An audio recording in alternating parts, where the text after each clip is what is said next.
Bom dia mais uma vez, meus irmãos, graça e paz. Nós estamos aqui em nome de Jesus, pelo poder de Cristo, e estaremos discorrendo aqui um assunto maravilhoso.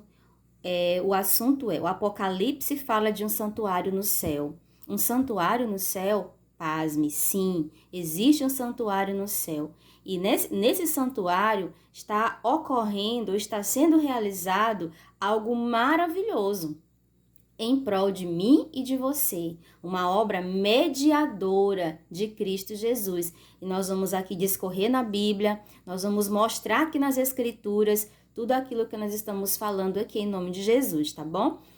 Se inscreva no canal, compartilhe esse conteúdo maravilhoso. Se edificar a sua vida, faça essa obra também, seja ponte, seja instrumento, para que outras pessoas também venham ser edificadas. E comente, tá? Deixe seu comentário. Vamos orar? Querido Deus e Pai, estamos aqui em Teu nome para estudar a Tua palavra que é lâmpada para os nossos pés, luz para os nossos caminhos. Senhor, é uma coisa que eu gosto muito. E eu espero que os meus irmãos que estão aqui comigo também gostem, Senhor, de estudar a Bíblia. Quando a gente ora, é nós falando contigo, mas quando a gente estuda a Bíblia, a gente ouve, a gente pela fé crê que o Senhor fala conosco. Que o professor por excelência, o Espírito Santo, venha estar comigo nesse momento, com cada um de nós, em nome de Jesus. Amém. Muito bem, irmãos. O Apocalipse fala de um santuário no céu e da obra mediadora de Cristo. De acordo com o Apocalipse, meus irmãos, o que foi que São João viu no céu? Aqui no capítulo 11, no versículo 12, olha o que diz aqui, meus amados. Vou botar bem pertinho para você acompanhar comigo. Abriu-se então o santuário de Deus que se acha no céu, e foi vista a arca da aliança no seu santuário. E sobreveram relâmpagos, vozes, trovões, terremoto e grande saraivada. Então abriu-se o santuário de Deus que se acha no céu e foi vista a arca da aliança. Existe um santuário de Deus que se acha no céu. Então João viu o quê? O santuário de Deus que se acha no céu. E existem outros textos bíblicos que corroboram com Apocalipse capítulo 11, verso 19. Tem aí Apocalipse 7, versos 15, que fala que existe um santuário no céu. Apocalipse 14, 15 e 17 também fala, né, que existe um santuário no céu. E nesse santuário, quem é o sumo sacerdote? Que é o ministro desse verdadeiro tabernáculo. Você sabe? Em Hebreus capítulo 8, verso 1 e 2, temos a resposta. Vamos ler? Olha o que diz aqui. Ora, o essencial das coisas que temos dito é que possuímos tal sumo sacerdote que se assentou à destra do trono da majestade nos céus. Olha o que diz aqui. Mais o verso 2. Como ministro do santuário e do verdadeiro tabernáculo que o Senhor erigiu, e não o homem. Quem é este sumo sacerdote? É Cristo Jesus, que se ofereceu como oferta também. Ele é o sumo sacerdote, ele é a oferta, ele é o pastor, ele é a porta, ele é o cordeiro ali que foi morto, que era morto, né, no altar de sacrifício. Todo o santuário terrestre apontava para a obra sacerdotal, o sumo sacerdotal de Cristo no santuário celestial. Amém? Os sacerdotes terrestres, né, daquele tabernáculo da terra, eles eram apenas sombra ou ilustração, meus irmãos, do sacerdócio que se cumpriria, né, ou que se cumpria na pessoa de Jesus Cristo no santuário celestial. Então, é correto dizer que há alguma relação do santuário da terra com o santuário do céu? O que a Bíblia diz? Aqui mesmo, no capítulo 8, no versículo 5. Vamos ler juntos aqui, ó. Olha o versículo 5. Os quais ministram em figura e sombra das coisas celestes, assim como foi Moisés divinamente instruído, quando estava para construir o tabernáculo, pois diz ele, vê que faças todas as coisas de acordo com o modelo que te foi mostrado no monte. Está lá em Êxodo 25, verso 40. Então, meus irmãos, o santuário terrestre era apenas sombra do que estava no céu. O Senhor Deus deu para Moisés uma planta do santuário terrestre, modelo, né, que era o modelo do santuário celestial. Então, existe muita relação do santuário terrestre com o santuário celestial. E nós vamos ver quais são as maiores relações, as maiores semelhanças, né, do santuário terrestre com o santuário celestial. O santuário, ele era dividido, né? Ele tinha 2 compartimentos. E além do átrio, que era o pátio, onde as pessoas entravam com seus sacrifícios, né, com seus animais, para remir os pecados deles, quantos compartimentos tinha o santuário? Além do átrio, né? O átrio era um pátio. Na verdade, ele não era um compartimento. Era uma parte, né, que ficava ali para as pessoas irem a oferecer os seus sacrifícios. Dentro do santuário, quantos compartimentos existiam? Aqui no capítulo 9, no versículo 2 e 3, olha o que diz. Com efeito, foi preparado o tabernáculo, cuja parte anterior, você acompanha em sua Bíblia, tá? Hebreus 9, verso 2 e verso 3. Com efeito, foi pregado o tabernáculo, cuja parte anterior, onde estava o candelabro e a mesa, e a exposição dos pães se chama o santo lugar, ou lugar santo. E o verso 3, por trás do segundo véu, ou seja, abrindo a cortina, se encontra o tabernáculo que se chama o Santo dos Santos. Viu, meus amados? Então, existiam 2 compartimentos. O primeiro compartimento chamado o santo, ou o lugar santo, e o segundo compartimento, que era o Santo dos Santos, ou o Santíssimo. Então, eram 2 compartimentos. Eu vou mostrar para vocês aqui uma foto, para vocês verem mais ou menos como é que se dava esse santuário. Olha essa imagem aqui, meus amados. Aqui é um caderno que a gente tem de dar estudos bíblicos, tá? E aqui nós temos... Aqui é o santuário. Ele tá cobertinho, mas aqui dentro são 2 compartimentos, o primeiro e o segundo. Bem aqui é o pátio, viu que eu falei para vocês? Ou átrio. Aqui é o altar de sacrifício. O pecador, a pessoa que tinha cometido um pecado, entrava por aqui, né? E aí ele vinha trazer o seu cordeirinho para que o sacerdote pudesse oferecer. E esse animal, ele era ofertado aqui, ó, em sacrifício, no altar de holocausto. Depois que o sacerdote fazia esse trabalho aqui, ele vinha para cá, para a bacia, né? Essa pia aqui com água, lavava as mãos para ele poder entrar no lugar santo, para levar esse sangue, né? Representando ali, fazendo uma expiação por aquele pecador que entrou com seu animal. Correto? Bem aqui nessa imagem aqui, a gente vê uma ampliação do que está aqui dentro. Aqui nós temos o lugar, daqui para cá é o lugar santo, como vamos dizer que está entrando aqui. Aqui é a entrada, né? O sacerdote entra aqui, aí tem a mesa com os pães, com 12 pães, representando as 12 tribos de Israel. Esses pães eram trocados todos os dias. E aqui o candelabro, com lâmpadas, né? Com 7 lâmpadas. E aqui o altar de incenso. Esse incenso aqui, ele era exclusivo para o santuário. Então, aqui no lugar santo, ele se deparava o sacerdote, né? O sacerdote entrava todos os dias. Ele não era só uma vez por ano, não. Aqui ele entrava todos os dias para fazer expiação. Ele entrava com sangue e aspergia aqui no véu, aspergia aqui nos móveis, tá, meus amados? Representando que ele estava trazendo os pecados para cá, para que houvesse, assim, remissão desses pecados na vida daquela pessoa. Correto? Então, aí, passando a cortina, essa aqui é uma cortina, abrindo essa cortina aqui, entra para o segundo compartimento, que aqui chama-se de lugar santo, ou santíssimo. Santo é esse daqui, aqui é o lugar santíssimo, ou santo dos santos. Bem aqui, nesse local, tinha apenas um móvel. Esse móvel era a Arca da Aliança. A Arca da Aliança, meus irmãos, era um baú, uma caixa. Era uma caixa de madeira de acácia, toda revestida de ouro puro. Dentro dessa caixa, tinha 3 coisas que eles colocaram lá dentro, por ordem do Senhor, o Deus de Jacó. O que tinha? Tinha uma vara que havia brotado, e essa vara era de Arão, E essa vara representa o quê? Representa o ministério dos profetas. A igreja adventista, da qual eu faço parte, nós temos esse ministério atuante em nossa vida, em nosso meio, né? Que é exatamente o ministério dos homens e mulheres, pregadores da palavra e de maneira mais acentuada na vida da irmã Ellen White. Ela dizia que ela não gostava de ser chamada de profeta. Ela dizia assim: me chamem de mensageira, eu sou a mensageira do Senhor.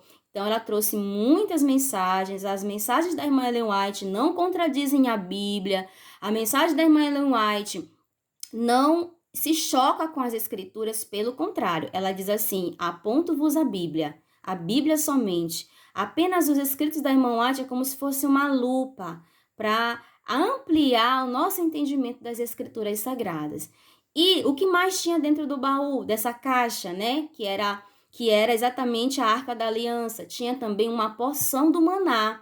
O maná, queridos, o povo de Israel, os israelitas, os hebreus, eles se alimentaram desse maná por muitos anos.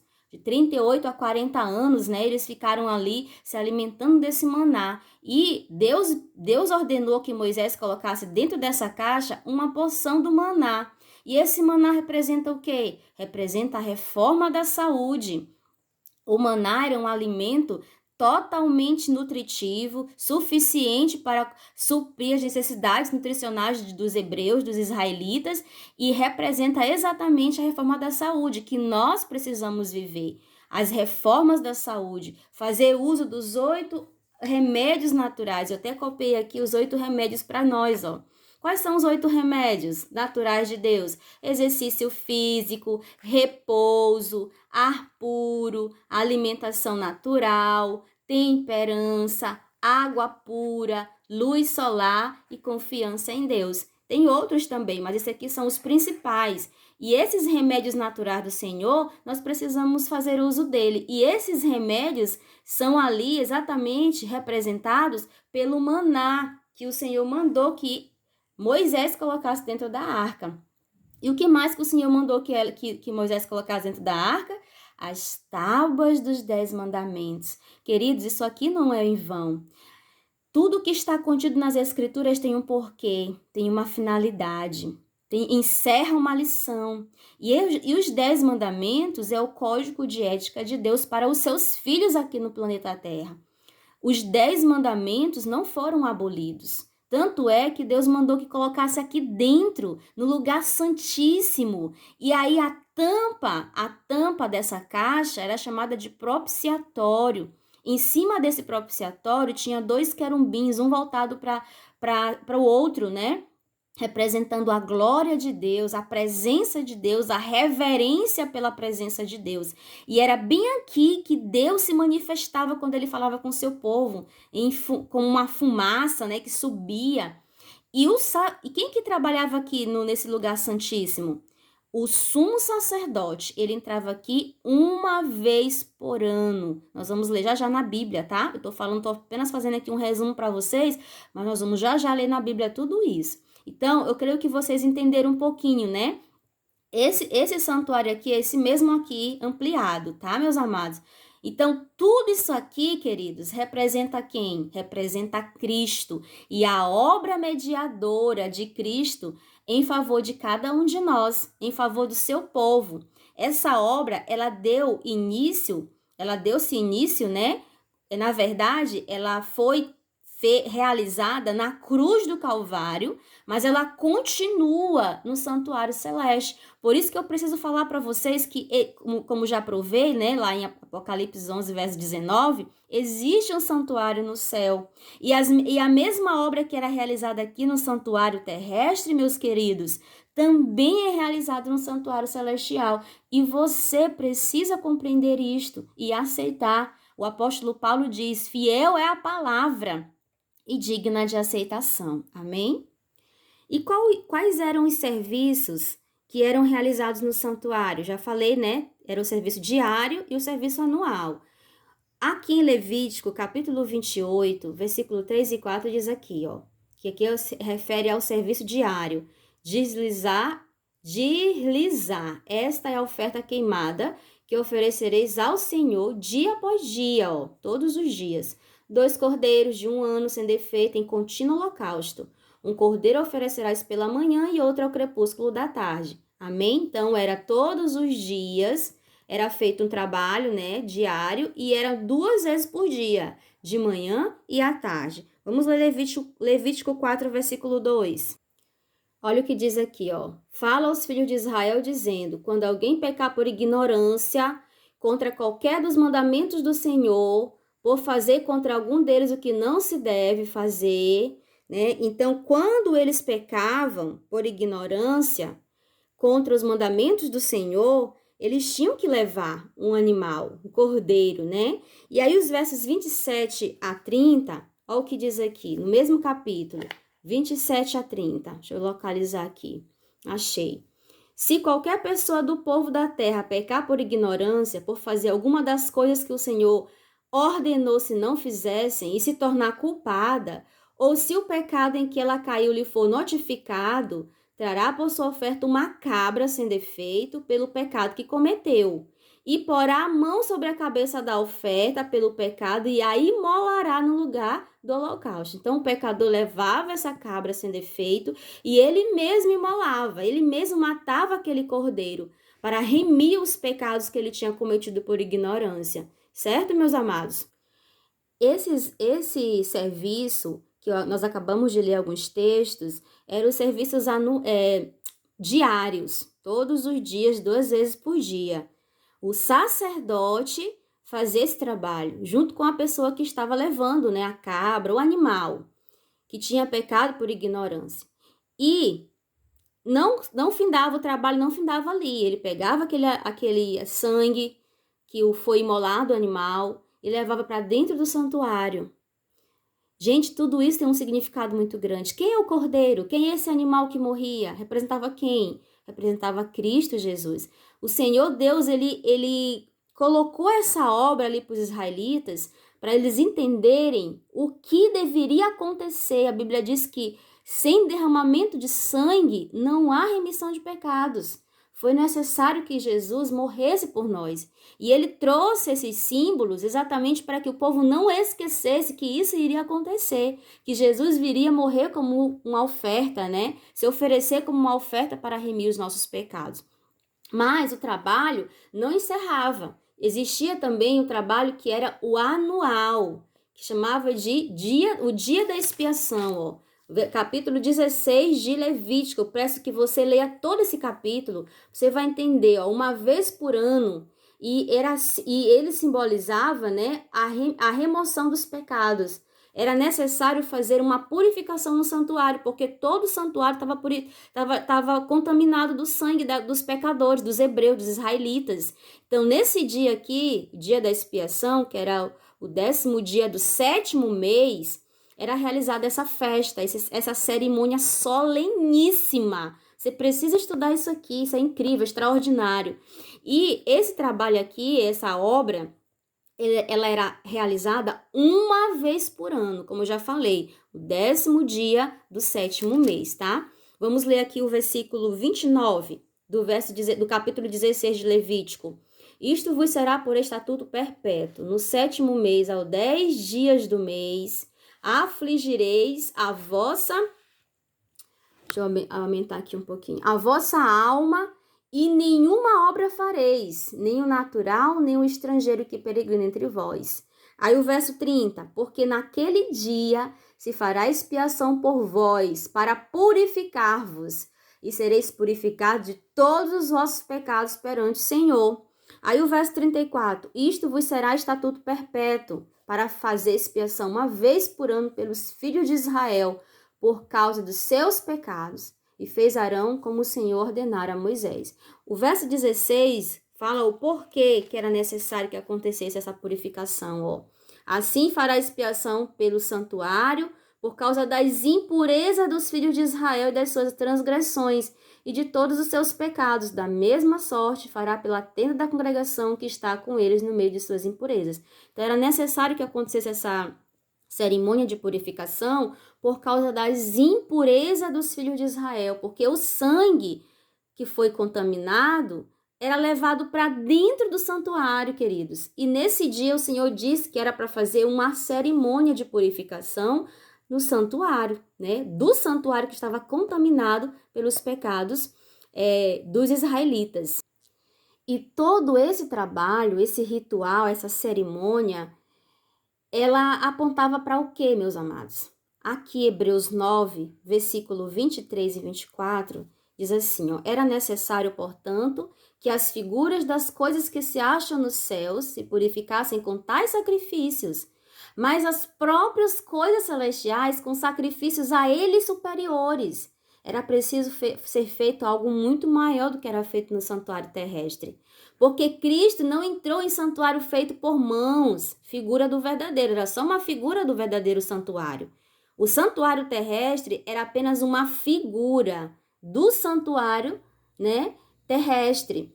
E aqui diz que Cristo não entrou nesse santuário terrestre, porém no mesmo céu, ou seja, no santuário celestial. Para quê, queridos? Para comparecer agora por nós diante de Deus. Ou seja, todo aquele trabalho que era realizado no santuário terrestre, agora vai ser realizado ou está sendo realizado por Cristo, porque ele hoje é o nosso sacerdote e sumo sacerdote, segundo a ordem de Melquisedeque. Por isso que é importante nós compreendermos o santuário terrestre, porque compreendendo o santuário terrestre, meus irmãos, nós compreendemos a obra que está sendo realizada no santuário celestial. Então, meus amados, em miúdos, Jesus Cristo entrou no santuário celestial e ele está efetuando uma obra também de mediação, de expiação. Viu, meus amados? E essa obra consiste em investigação. Nós vamos entrar depois nesses temas mais para frente, que é uma coisa de cada vez, né? E quando se encerrar essa obra de mediação, né? Que mensagem vai declarar o encerramento dessa obra? Nós lemos aqui em Apocalipse 14, versículo 6, ó. Vi outro anjo voando pelo meio do céu, tendo um evangelho eterno, para pregar aos que se assentam sobre a terra, e a cada nação, tribo, língua e povo, dizendo em grande voz, temei a Deus e dai-lhe glória, pois é chegada a hora do seu juízo, e adorai aquele que fez o céu, a terra e o mar, e as fontes das águas. Nesse texto aqui, queridos, a gente encontra 3 instâncias do juízo, né? O Senhor está hoje realizando um juízo. Jesus, nosso Senhor, está hoje no santuário celestial, realizando um juízo. Chegou a hora do juízo. E existe também 3 instâncias desse juízo. Não é só esse aqui é o primeiro. Existe mais outros 2, né? Quais são esses outros 2? Como eu falei, né? 3 instâncias do juízo aparecem aqui. A primeira instância se deu bem aqui, ó. Chegou a hora do seu juízo. Temei a Deus, dá-lhe glória, pois é chegada a hora do seu juízo. Hoje Jesus está realizando essa obra de juízo investigativo, consultando ali. Deus tem um dossiê de todas as nossas obras, né? Em detalhes. Ele está fazendo essa obra, esse julgamento. É uma fase. Só que existe uma segunda instância, segunda fase, que acontece aqui no versículo 15 e no versículo 15 e o versículo 16. Olha o que diz aqui, ó, versículo 15 e 16. Outro anjo saiu do santuário e gritando em grande voz para aquele que se achava sentado sobre a nuvem: toma a tua foice e ceifa, pois chegou a hora de ceifar, visto que a seara da terra já amadureceu. Então aqui, irmãos, o verso 16, ó, e aquele que estava sentado sobre a nuvem passou a sua foice sobre a terra e a terra foi ceifada. Bem aqui acontece a segunda fase, que é a fase do juízo, que nós chamamos juízo comprobatório, né? O juízo comprobatório, exatamente. Esse é o nome que se dá a essa fase, essa segunda fase do juízo, né? Que nós chamamos juízo judicativo. Lembrei-me, né? Juízo comprobatório ou juízo judicativo. Ele se dá durante o milênio, é no céu. Nós vamos entender ali um pouco, né? O porquê que as pessoas não foram para o céu, aquelas pessoas que a gente sabia, imaginava, tinha quase certeza que estaria no céu, né? Não estarão mais, não estarão ali. Nós vamos ali ver os livros, o dossiê, e nós iremos entender a justiça de Deus, como Deus é justo, né? E a terceira fase, que nós vivemos aqui nos versos 17 a 20, ó. Então saiu, deixa eu levantar aqui a Bíblia. Então saiu do santuário que se encontra no céu outro anjo, tendo ele mesmo também uma foice afiada. Saiu ainda do altar outro anjo, aquele que tem autoridade sobre o fogo, e falou em grande voz ao que tinha a foice afiada, dizendo: toma a tua foice afiada e ajunta os cachos da videira da terra, porquanto as suas uvas estão amadurecidas. Então o anjo passou a sua foice na terra e vindimou a videira da terra, e lançou-a sobre o lagar da cólera de Deus. E o lagar foi pisado fora da cidade, correu sangue do lagar até os freios dos cavalos, numa extensão de 1.600 estádios. Então, meus amados, essa fase aqui é chamada fase executiva, onde vai ocorrer aqui a destruição dos ímpios, quando chegaria a hora do juízo. Nós vamos estudar isso aqui posteriormente, tá, meus amados? Então, aqui nós vemos a obra que o Senhor está realizando por nós, lá no santuário celestial. Ele está aqui nessa primeira fase, mas quando se encerrar essa primeira fase aqui, vai chegar a segunda, que é quando ele volta para levar seus remidos, né? Que vai começar a segunda fase, que é a fase a segunda fase do juízo, né? Juízo judicativo, juízo comprobatório, para depois dos 1000 anos acontecer esse daqui, ó, a terceira fase última, que é a destruição dos ímpios. Pelo fogo, né? Pelo fogo consumidor, pelo fogo que vai purificar todo o planeta e destruir o pecado, Satanás e os demônios. Então, meus amados, eu espero que os meus irmãos tenham entendido um pouquinho, né, esse tema. Ele não é tão fácil assim, mas a gente estudando e insistindo, né? A Bíblia diz lá em Oséias, capítulo 6, né? Conheçamos e prossigamos em conhecer ao Senhor. A gente sempre tem que estar estudando. Mesmo, isso aqui eu já sei, mas estuda, porque a mente é falha, ela esquece detalhes, né? Que o Senhor venha nos abençoar, nós venhamos entender esses assuntos e aceitar, porque são dignos de aceitação. A minha decisão: Senhor Jesus, eu te aceito como meu único mediador, espero que você também. Rogamos-te que intercedas por nós diante do Pai, e que teu Espírito não se canse de falar ao nosso coração, para inculcar-nos o teu amor e a tua santa lei, nos dando graça para te obedecer e para sermos vitoriosos. Obrigada, Senhor, por essa mensagem, que nós possamos entender, aceitar, viver e compartilhar, disseminá-la. Em nome de Jesus. Amém.